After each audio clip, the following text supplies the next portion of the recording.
we're at a very critical point now as far as nuclear disarmament. One point I want to make is that treaties work.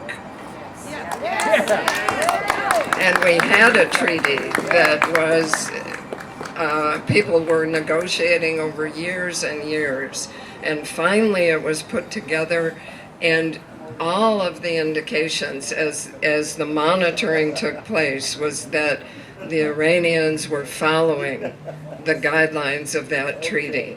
It was working. We were much safer then. To have walked away from that has placed us in a very unsafe, on the precipice of war, and we saw that. Let's hope that it doesn't go there. One of the other aspects that one looks at is the federal budget, and what you're looking at there is the discretionary budget. There's a mandatory budget and a discretionary. The mandatory one has Medicare, Medicaid, interest on the debt, things like that are determined by law. The discretionary part is determined each year in Congress. The departments send in their budget requests.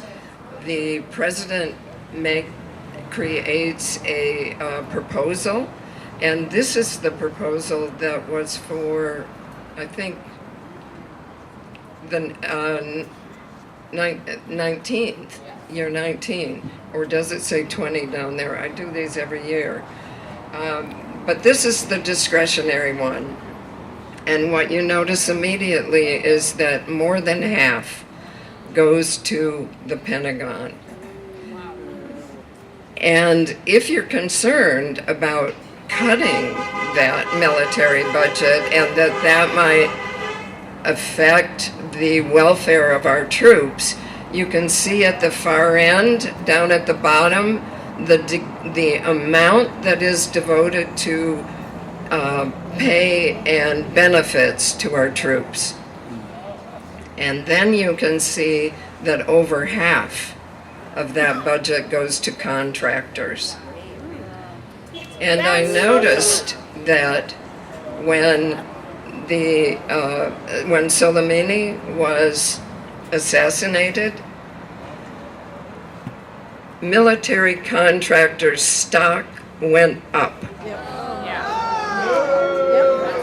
They knew what was at stake, and they saw that they would profit.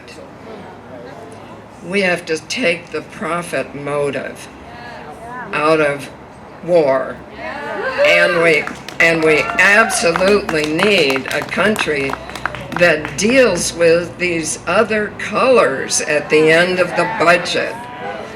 And I think, is there one that's called government down there in the very small? There's Treasury, Interior, Treasury, Commerce, State, the state. And Okay, state I'm wondering, I'm trying to remember which one would have diplomacy.